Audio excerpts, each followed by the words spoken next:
Se você acha que pode esconder a verdade com um jaleco branco, então nunca encontrou uma faxineira que já viu criança morrer por erro de diagnóstico. A voz dela saiu trêmula, mas cortou o corredor do hospital como um raio. O milionário, ainda com o terno manchado do sangue da própria filha, ergueu os olhos devagar, sem entender como aquela jovem babá, que até ontem empurrava cadeira de rodas e recolhia brinquedos do chão, agora estava ali, encarando médicos, advogados e a própria mãe dele, como se estivesse diante de criminosos perigosos.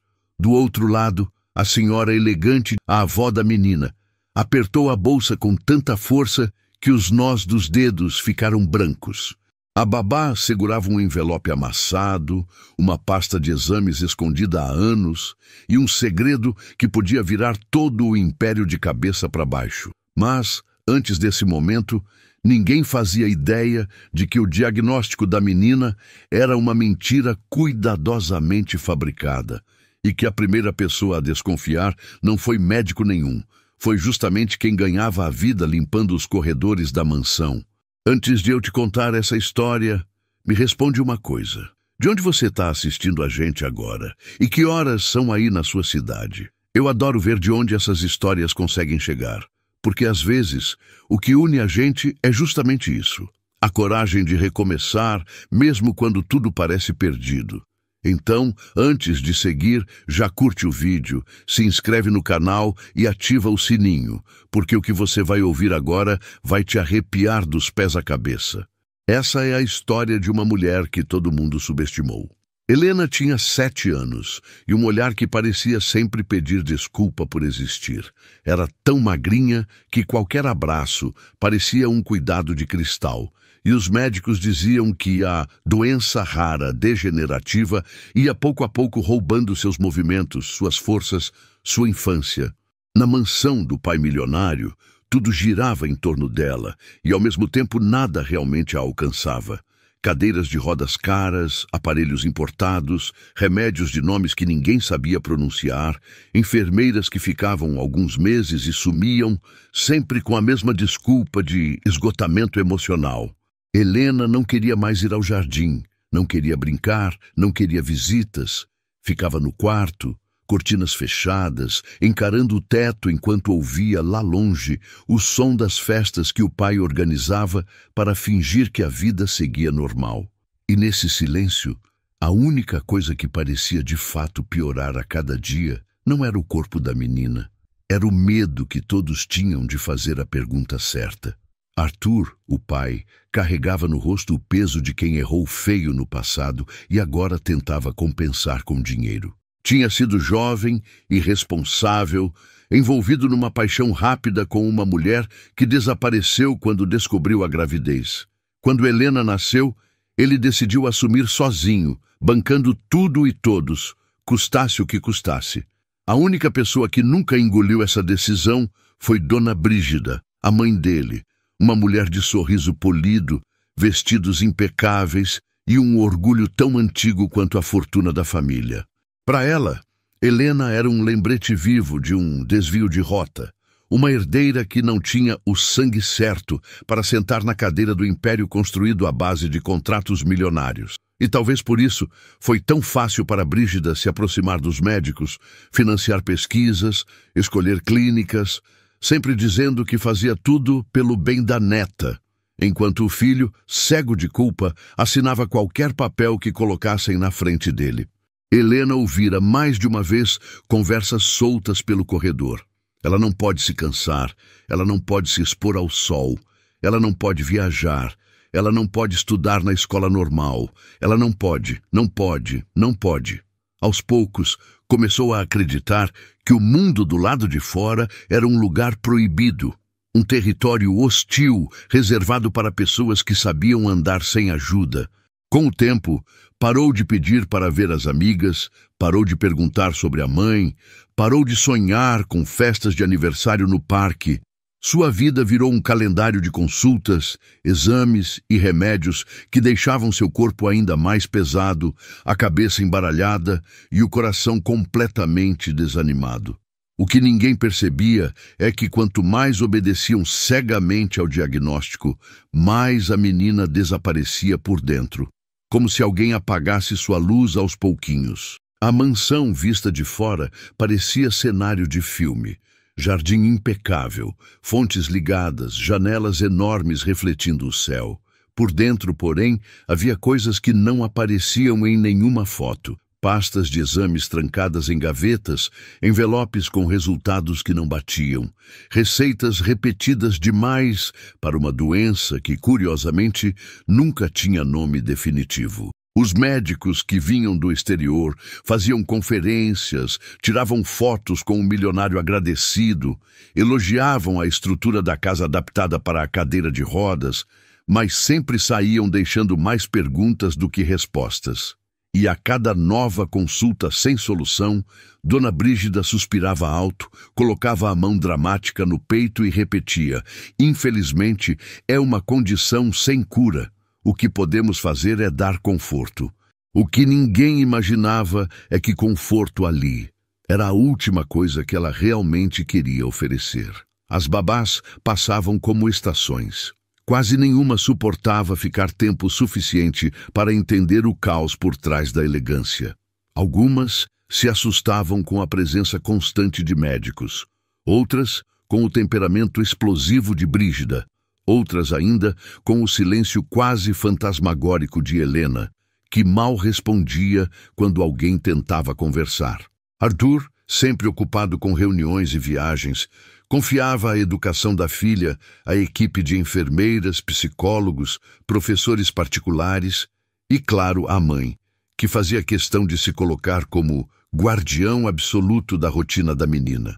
O resultado era uma casa cheia de gente, mas vazia de verdade. Todos pareciam andar em cima de ovos, com medo de cometer um pequeno erro que pudesse agravar o quadro da criança. Até que um desses pequenos erros aconteceu e abriu uma brecha na muralha perfeita que Brígida tinha construído. Numa tarde qualquer, em que o sol entrava tímido pela janela do quarto de Helena, uma enfermeira nova esqueceu a prancheta aberta sobre a mesa. Helena, curiosa, arrastou a cadeira de rodas alguns centímetros e esticou os dedos magros até o papel.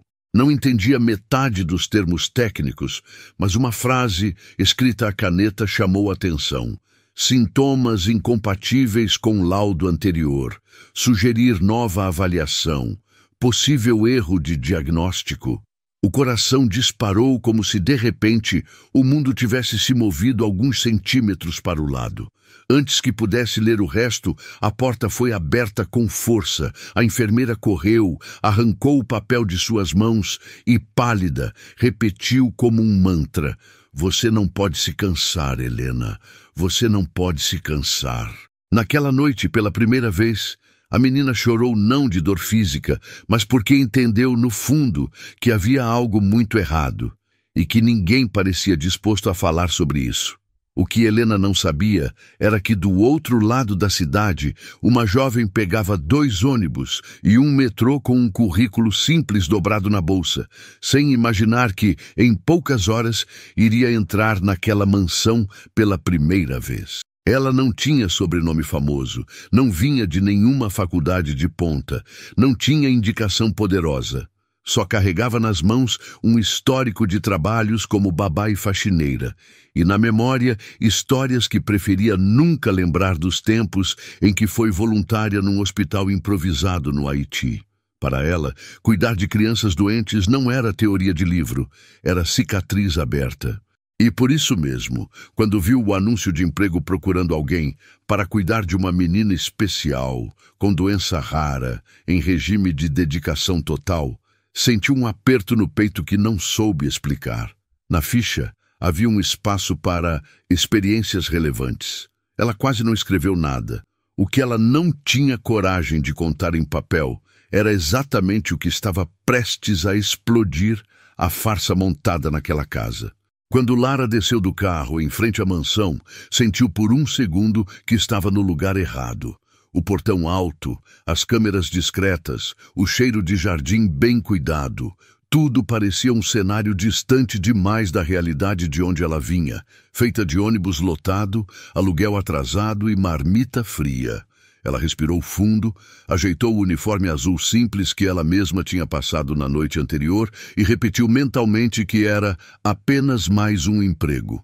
Só que assim que cruzou a porta principal e viu, ao longe, a pequena figura magra em uma cadeira de rodas perto da janela, algo dentro dela quebrou. Helena parecia menor do que a idade que tinha, um passarinho abatido, olhos grandes demais para o rosto, como se estivessem sempre esperando um impacto. Lara não sabia explicar, mas aquele jeito de segurar os braços, aquele jeito de contrair o corpo quando alguém se aproximava, era familiar demais para ser coincidência. Arthur apareceu com um sorriso cansado, o típico sorriso de quem tenta ser gentil, mas vive com o coração em estado de alerta. Aperto de mão rápido, perguntas protocolares, explicações sobre rotinas e protocolos médicos. Ele falava como quem recita um script que já repetiu para dezenas de profissionais. Horários de remédios, posição correta na cama, limites de esforço, nomes de especialistas que a família confia há anos. Lara ouvia, acenava, fazia anotações, mas por dentro algo gritava que tinha alguma coisa faltando naquela lista gigantesca. Ninguém falava de brincadeira, ninguém falava de amigos, ninguém falava de música, de histórias, de qualquer coisa que lembrasse que Helena era, antes de tudo, uma criança. Enquanto ele falava, Lara viu pelo canto do olho a figura de Dona Brígida descendo a escada como se desfilasse numa passarela de poder silencioso, avaliando cada detalhe da nova funcionária. Aquela não seria uma relação simples. A avó se apresentou com um sorriso tão perfeito que parecia ensaiado. Perguntou pouco, falou muito. Deixou claro em frases sutis que ali quem realmente compreendia a doença da menina era ela, que passava noites em claro pesquisando, que se sacrificara fazendo contato com os melhores especialistas da América e da Europa. E entre elogios à própria dedicação, deixou escapar pequenas farpas. Já tivemos muitas cuidadoras que não aguentaram a pressão. Aqui não é lugar para amadorismo. A saúde de Helena exige alguém que siga a ordem sem questionar. Lara apenas respirou fundo, engoliu o orgulho e respondeu que estava ali para aprender e cuidar. Não mencionou o Haiti, não falou das noites em que segurou a mão de crianças com febre altíssima em barracas de lona. Não comentou que já tinha visto médicos errando feio sem jamais admitir. Tinha aprendido, do jeito mais duro possível, que a verdade, às vezes, precisa esperar a hora certa. Nos primeiros dias, Lara focou no óbvio, ganhar a confiança de Helena. Sentava ao lado da cama, contava histórias inventadas, descrevia o mundo lá fora como se pintasse quadros com palavras. Falava de mango trees, de barracas coloridas, de um menino que ria mesmo com o braço enfaixado, tentando aos poucos arrancar da menina pelo menos uma curiosidade, um brilho no olhar. Helena, a princípio, respondia com monossílabos, virava o rosto, fingia estar cansada. Mas havia algo na voz de Lara, talvez a forma como ela não tratava cada movimento como se fosse quebrar a menina, que começou a fazer diferença. Numa tarde chuvosa, pela primeira vez, Helena perguntou: "Lá onde você morava, as crianças também ficavam presas dentro de casa?" A pergunta soou simples, mas o jeito como ela apertou os dedos no braço da cadeira mostrou que era muito mais do que isso.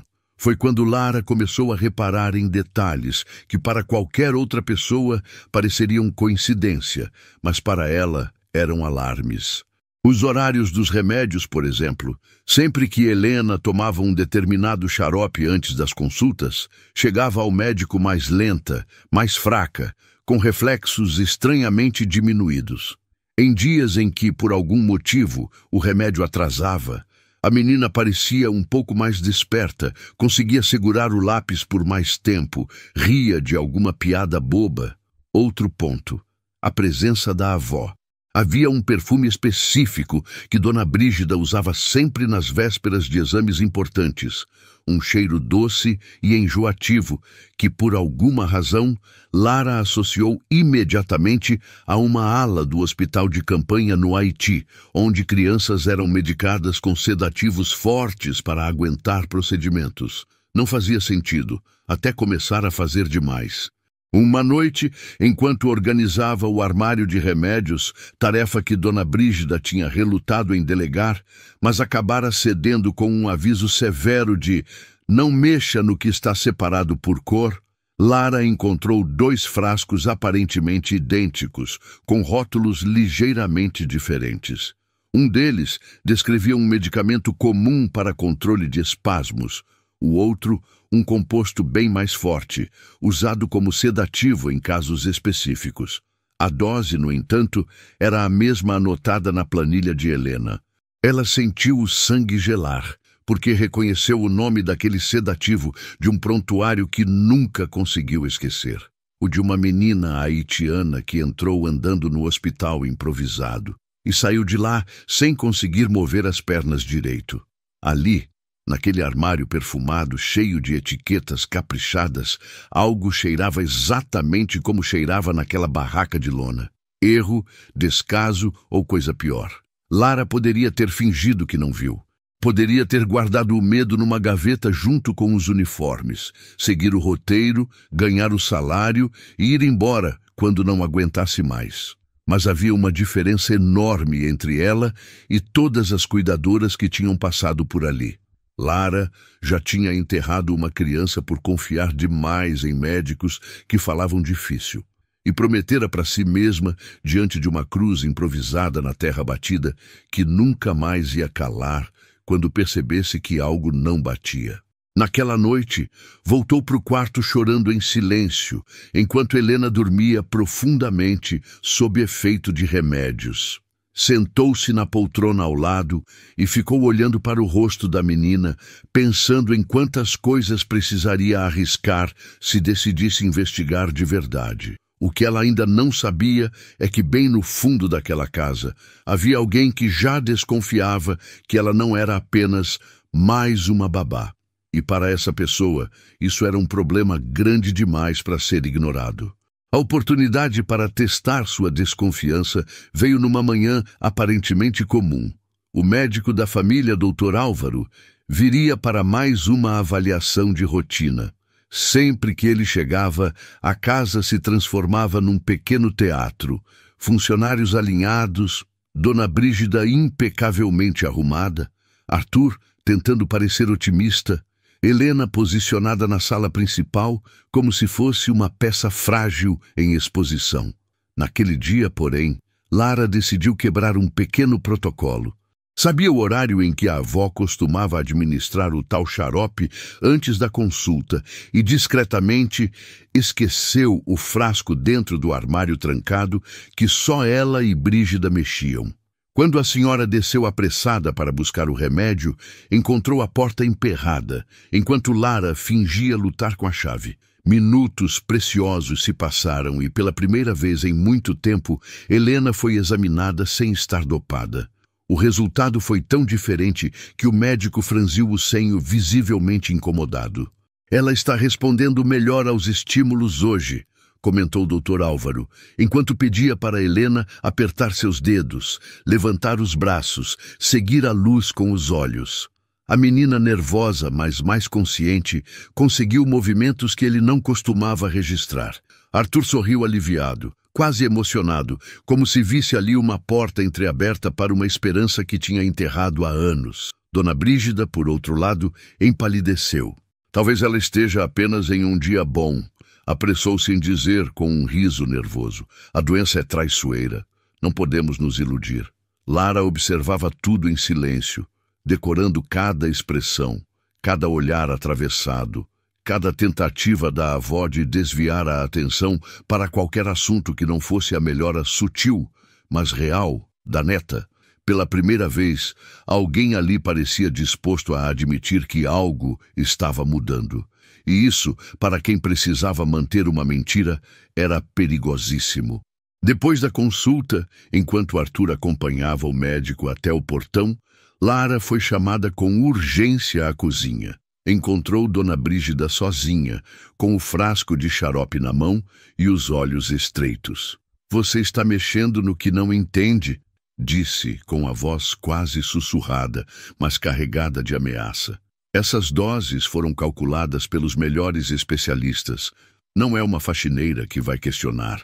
Lara respirou fundo, tentando controlar o tremor nas mãos. Quis dizer que reconhecia aquele remédio de longe, que já tinha visto o estrago que ele causava, mas se conteve. Em vez disso, perguntou, com a calma de quem escolhe a faca certa antes de cortar: "Se os remédios são tão perfeitos, por que os médicos não conseguem fechar um diagnóstico?" O silêncio que veio depois foi mais revelador do que qualquer resposta. Brígida apenas apertou o frasco com força e saiu, deixando no ar um perfume doce demais para uma tarde tão pesada. A partir daquele dia, Lara começou a montar um quebra-cabeça silencioso. Anotava, em segredo, os horários exatos dos medicamentos, as reações de Helena, as crises de dor, as noites em que a menina parecia um pouco mais solta e as manhãs em que mal conseguia abrir os olhos. Guardava tudo em um caderno de capa simples, o mesmo caderno em que, anos antes, anotara sintomas das crianças no Haiti, porque os médicos voluntários não tinham tempo para ouvir tudo. Folheando aquelas páginas antigas, encontrou descrições assustadoramente parecidas. Criança mais lenta após xarope incolor, reflexos diminuídos após aumento de dose, melhora significativa quando o sedativo é suspenso. A única diferença é que lá os erros aconteciam por pressa e caos. Aqui aconteciam em silêncio, em quartos caros, sob lustres de cristal. E quanto mais lia, mais sentia que o problema de Helena não era uma doença rara. Era uma verdade rara demais para ser dita em voz alta. Numa madrugada de chuva forte, enquanto arrumava a sala de estudos que quase nunca era usada, Lara encontrou uma gaveta trancada na escrivaninha de Arthur. Não sabia explicar por que aquilo chamou sua atenção. Talvez porque o resto da casa estivesse sempre tão à mostra. Mas algo dentro dela sussurrou que ali havia peças importantes. Tentou ignorar, mas o barulho do temporal do lado de fora parecia empurrá-la para frente. Vasculhou discretamente o escritório até encontrar uma pequena chave presa atrás de uma estante.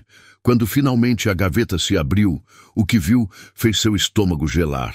Laudos médicos antigos, cartas de especialistas de outros países, orçamentos de tratamentos nunca iniciados e, no meio deles, um exame com o carimbo de resultado original, não entregar ao responsável sem autorização. Era de Helena, datado de anos antes, com uma observação escrita à mão. Quadro reversível com intervenção correta. Recomendamos investigação urgente de causa medicamentosa. Aquele papel não poderia estar ali se tudo tivesse sido feito direito. Lara ainda estava com o exame nas mãos quando ouviu passos no corredor. Guardou tudo às pressas. Trancou a gaveta e se virou a tempo de ver Arthur parado na porta, com o rosto abatido. Ele perguntou o que ela fazia ali tão tarde, e pela primeira vez, em vez de inventar uma desculpa, ela respondeu com outra pergunta. "O senhor tem certeza absoluta de que todos os médicos sempre foram sinceros com o senhor?" A expressão dele mudou. Havia, por trás do cansaço, um brilho de quem já tinha pensado nisso, mas jamais se permitira concluir. Antes que ele pudesse responder, um grito cortou a noite vindo do andar de cima. Era Helena, chamando pela babá no meio de um pesadelo. Lara correu escada acima, o coração disparado. Não fazia ideia de que o verdadeiro pesadelo ainda nem tinha começado. E que a pessoa que mais lucrou com a doença de Helena estava prestes a dar o próximo passo para calar qualquer um que ousasse juntar as peças. Na manhã seguinte ao pesadelo, a casa parecia mais silenciosa do que o normal, como se as paredes tivessem ouvido a conversa no escritório. Helena acordou cansada, mas insistiu para que Lara abrisse as cortinas. Queria ver o jardim, mesmo que de longe. Enquanto a babá ajeitava travesseiros e tentava transformar o quarto em algo menos triste, Dona Brígida entrou sem bater, com um sorriso tenso e uma xícara de chá nas mãos. Disse que passaria o dia inteiro com a neta, que dispensaria a presença de Lara naquele turno, que podia aproveitar para descansar. O tom era educado demais para ser verdadeiro. Lara, com o instinto já em alerta, agradeceu, mas respondeu que preferia ficar por perto, nem que fosse ajudando na cozinha. O olhar que recebeu em troca deixou claro que, a partir dali, qualquer passo em falso seria cobrado com juros. Ainda assim, decidiu não recuar. Ela só não imaginava o quão longe a avó estaria disposta a ir para manter o controle. No fim da tarde, um homem de meia-idade chegou à mansão, vestindo terno escuro e carregando uma maleta discreta. Foi recebido diretamente na sala de estar por Dona Brígida, que o cumprimentou com intimidade demais para uma primeira visita. Lara observou de longe, fingindo arrumar flores. Reconheceu no jeito dele falar, nos gestos econômicos, o típico médico que estava acostumado a entrar e sair de casas ricas, sem que seu nome aparecesse em prontuários oficiais. Minutos depois, foi chamada para levar Helena até o consultório improvisado. O homem a examinou rápido demais, fez perguntas genéricas e, no final, entregou à avó um novo esquema de medicação, com doses aumentadas de um composto que Lara já tinha visto no caderno do Haiti sob a anotação: perigoso em uso prolongado, pode simular piora de quadro neurológico. Ver aquele nome ali, agora carimbado num papel com o timbre da família, fez com que ela sentisse algo entre raiva e pânico.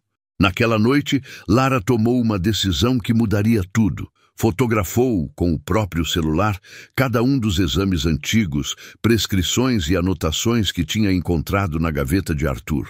Em seguida, digitou num site de médicos voluntários que lembrava dos tempos de campo humanitário um pedido de ajuda anônimo, descrevendo o caso de uma menina brasileira com suposta doença rara, mas com forte suspeita de erro ou manipulação medicamentosa. Anexou as fotos, pediu análise técnica e implorou para que alguém respondesse rápido. Sabia que estava cruzando uma linha perigosa, mas também sabia que, se ficasse só na desconfiança, nunca conseguiria proteger Helena de verdade. O que ela não imaginava é que do lado de fora, alguém observava cada movimento pelo sistema de câmeras da casa. Um sistema que, até então, ela achava que servia apenas para segurança. Horas depois, enquanto revisava a rotina de remédios, Lara percebeu que um dos frascos na bandeja de Helena estava com o lacre levemente diferente. O vidro parecia ter sido aberto e fechado às pressas. Perguntou à enfermeira do turno anterior se alguém havia mexido na medicação, mas recebeu apenas um olhar nervoso e evasivo. Aqui, quem decide tudo é Dona Brígida, murmurou a mulher, quase num sussurro. A gente só obedece. Foi nesse momento que Lara entendeu que não estava lidando apenas com um possível erro médico, e sim com um esquema organizado de silêncio. Pensou nas enfermeiras que haviam ido embora, nas que choravam no banheiro, nos comentários sobre pressão demais. Não eram profissionais frágeis, eram pessoas encurraladas entre ética e ameaça. E agora ela mesma estava pisando nessa linha fina. A resposta dos médicos voluntários veio mais rápido do que Lara esperava. Um e-mail curto, direto, sem rodeios. Os exames anexados não confirmavam doença degenerativa irreversível coisa nenhuma. Pelo contrário, sugeriam fortemente um quadro tóxico medicamentoso, ou seja, sintomas provocados ou agravados por uso prolongado de certos remédios. Havia ali, segundo o especialista, evidências claras de que a paciente poderia ter quadro significativamente melhor se a medicação suspeita fosse suspensa e substituída por tratamento adequado. Ao final, uma frase que fez o chão sumir debaixo dos pés dela. Em qualquer país, com legislação rígida, isso configuraria no mínimo negligência grave, em alguns casos, crime. Lara leu e releu aquelas linhas até decorar cada palavra, sentindo a promessa feita lá atrás, na terra batida do Haiti, pulsar como uma ordem. Não dá mais para fingir que não viu. Decidida a falar com Arthur, Lara esperou um momento em que ele estivesse sozinho no escritório.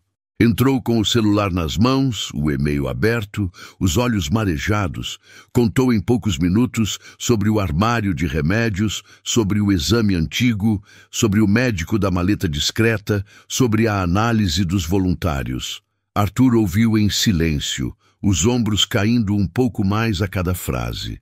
Quando ela terminou, ele não gritou, não a expulsou, não a acusou de exagero, apenas levou as mãos à cabeça, como se tivesse levado um soco, e murmurou: "Eu desconfiei, uma vez, lá no começo. Mas a minha mãe disse que eu estava vendo coisas, e eu deixei para lá." Antes que qualquer um dos dois pudesse dizer mais alguma coisa, a porta se abriu com força. Dona Brígida, com o rosto vermelho de raiva contida, segurava na mão um controle remoto do sistema de câmeras. Que lindo ver como a nova babá gosta de contar histórias fantasiosas sobre a nossa família, disse com um sorriso frio. Acho que está na hora de todos descobrirem quem você realmente é.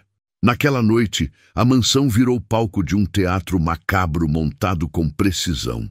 Sob o pretexto de reunião emergencial sobre a saúde de Helena, Dona Brígida chamou o médico de confiança, a enfermeira-chefe, o advogado da família e até 2 policiais amigos de longa data. Arthur, confuso, foi arrastado para a sala principal sem tempo de assimilar nada. Lara, por sua vez, foi chamada pelo nome completo, como se fosse uma ré em um tribunal. Quando entrou, encontrou todos sentados, encarando-a com uma mistura de curiosidade e desconfiança. Na mesa de centro, cuidadosamente organizados, estavam alguns dos frascos de remédio de Helena e, ao lado deles, o celular dela, que tinha sumido do bolso alguns minutos antes. Brígida pegou o aparelho, apertou alguns botões e exibiu na tela da TV as fotos dos exames, o e-mail dos médicos voluntários e até trechos de mensagens em que Lara falava sobre suspeita de crime. Só que na versão editada, parecia que ela estava tentando extorquir a família. "Essa moça", começou a avó, com a voz embargada de um choro que parecia ensaiado, "entrou na nossa casa dizendo que queria cuidar da minha neta, mas na verdade vinha com um plano pronto. Roubar exames, distorcer informações e depois nos ameaçar com acusações graves se não recebesse dinheiro." O advogado, acostumado a proteger grandes fortunas de pequenos escândalos, assentia com a cabeça, como se já tivesse visto aquilo 1000 vezes. O médico confirmava, dizendo que os remédios sempre foram administrados dentro dos protocolos. A enfermeira-chefe, com medo, se mantinha em silêncio. Arthur olhava ora para a mãe, ora para Lara, como se estivesse assistindo a 2 filmes diferentes ao mesmo tempo. E no meio desse circo, Helena, da porta do corredor, observava escondida, vendo a única pessoa que tinha tentado tratá-la como criança ser pintada como vilã. Lara tentou se defender. Disse que nunca pediu dinheiro, que apenas buscou uma segunda opinião porque os exames eram contraditórios, que reconhecia aqueles remédios de outros casos. Contou sobre o Haiti, sobre as crianças que perderam movimentos por causa de erros de medicação, sobre o e-mail que não era chantagem, e sim pedido de socorro. Mas a cada frase, Brígida vinha com uma resposta mais fria, com um contra-ataque mais planejado. Mostrou um contrato de confidencialidade que Lara mal lembrava de ter assinado no primeiro dia. Destacou cláusulas sobre exposição indevida de dados médicos. Insinuou que a babá poderia vender a história da doença para a imprensa. No final, propôs, com falsa generosidade, que eles poderiam resolver tudo em silêncio, se Lara simplesmente fosse embora, assinasse um documento e nunca mais tocasse no assunto. Era a velha estratégia, calar os inconvenientes com medo e papel timbrado. Mas havia um detalhe que Brígida não tinha considerado. Lara tinha consciência demais para se encolher. E Helena, cansada de ser figurante na própria vida, escolheu aquele momento para entrar na sala de qualquer jeito, empurrando a cadeira com esforço visível. Todos se viraram surpresos ao ver a menina ali, pálida, ofegante, mas determinada. "Se ela for embora", disse Helena, apontando para Lara com a voz fraca, mas firme, "eu conto tudo o que você faz quando os médicos vêm aqui." O silêncio que se instalou foi diferente de todos os outros. Não era apenas constrangimento, era medo. Medo do que uma criança, considerada frágil demais para ser ouvida, poderia revelar se finalmente resolvesse falar. Brígida tentou reagir, mas as palavras travaram por um segundo. E num jogo de poder tão calculado, um segundo de hesitação é uma eternidade. O médico, talvez incomodado com a possibilidade de seu nome aparecer em uma denúncia pública, pediu para esclarecer tecnicamente o que estava acontecendo. Lara aproveitou a brecha e mostrou na frente de todos o exame antigo com a anotação sobre quadro reversível e suspeita de intoxicação medicamentosa. Perguntou por que aquele laudo nunca tinha chegado às mãos de Arthur.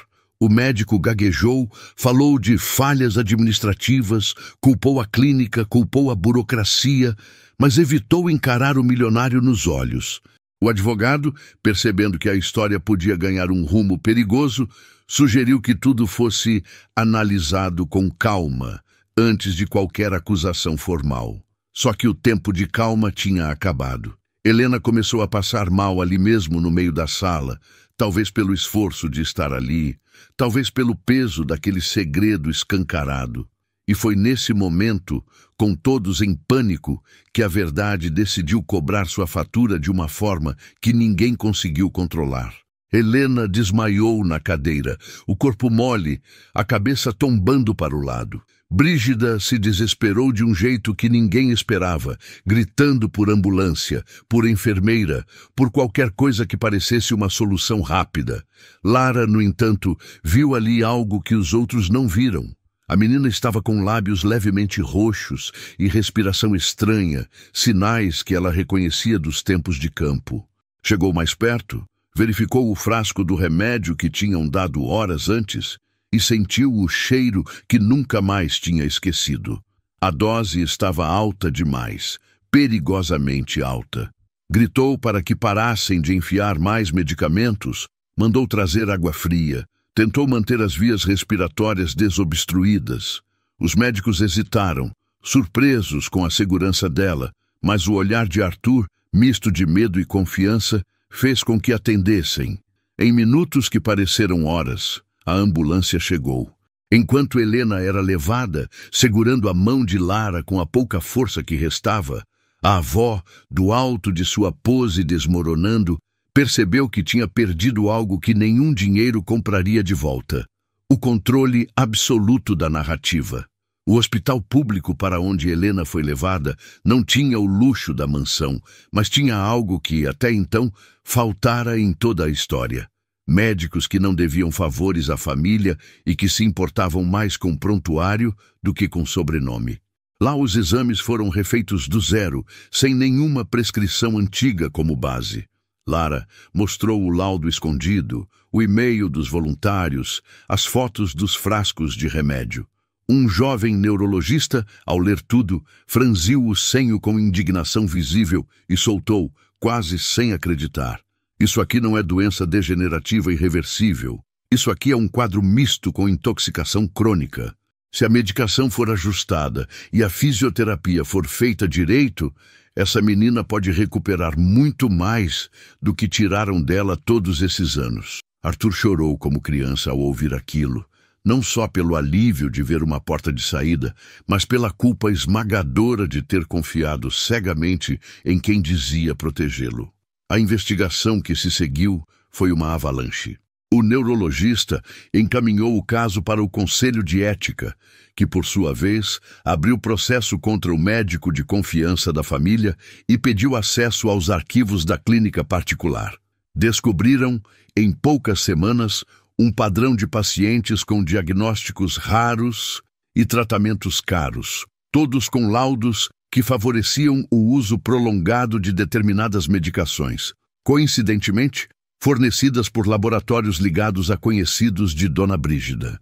Alguns exames, como o de Helena, tinham versões duplicadas, uma oficial entregue à família e outra com observações mais honestas, arquivada em pastas escondidas. A história, que antes parecia um drama isolado de uma criança frágil, começou a ganhar contornos de escândalo nacional, e no centro de tudo estava a figura improvável de uma babá faxineira que se recusou a fingir que não viu o óbvio.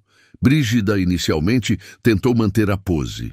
Deu entrevistas calculadas dizendo que sempre confiou na ciência e que estava tão chocada quanto qualquer pessoa com os possíveis erros. Mas à medida que e-mails, depósitos bancários e gravações de ligações vieram à tona, ficou impossível sustentar a versão de avó inocente. Em um áudio vazado, ela dizia a um médico: "Enquanto ela estiver assim, depende de mim para tudo. Você sabe o que isso significa em termos de controle do patrimônio." A frase viralizou em poucas horas. O país inteiro passou a enxergar ali não apenas uma mulher fria, mas um símbolo de um sistema que prefere manter pessoas doentes e submissas a admitir que errou. Em meio ao caos, Brígida ainda tentou culpar Lara publicamente, dizendo que a babá havia invadido sua intimidade. Mas as imagens das câmeras que ela mesma usou para armar o teatro mostravam o contrário. Uma funcionária desesperada tentando evitar que a neta dela fosse mais uma vítima. Enquanto isso, no hospital, Helena começava um processo lento, porém real, de recuperação. A nova equipe reduziu drasticamente as medicações suspeitas, introduziu tratamentos específicos e, principalmente, a colocou em um programa intenso de fisioterapia e apoio emocional.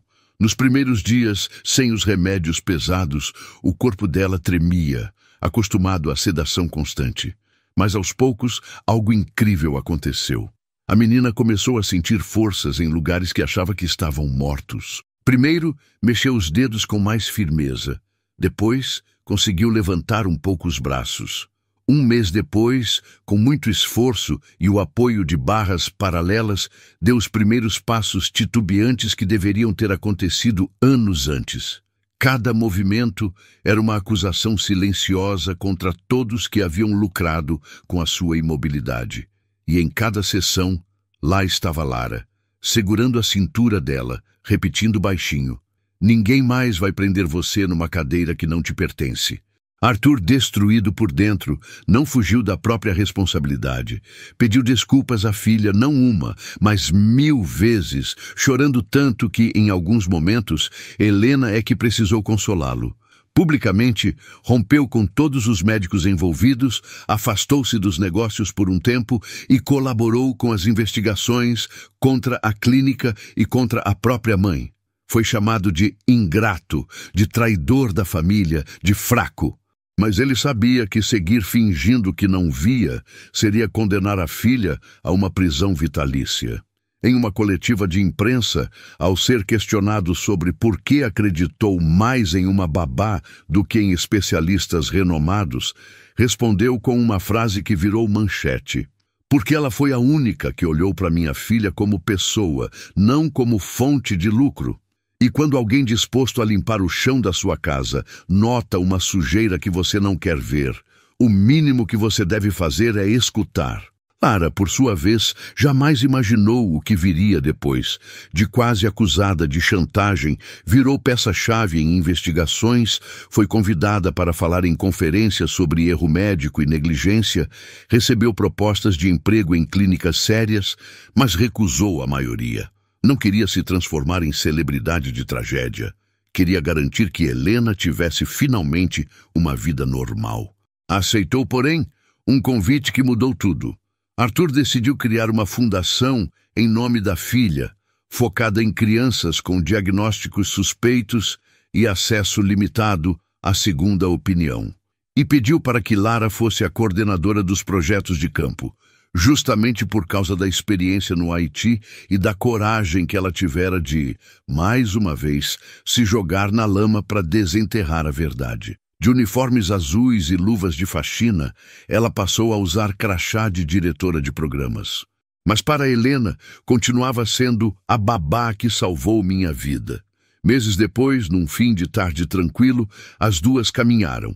Sim, caminharam pelo jardim da mansão, que agora parecia um lugar completamente diferente. Helena, ainda com passos cuidadosos, mas firmes, parou em frente à fonte e olhou para o próprio reflexo na água.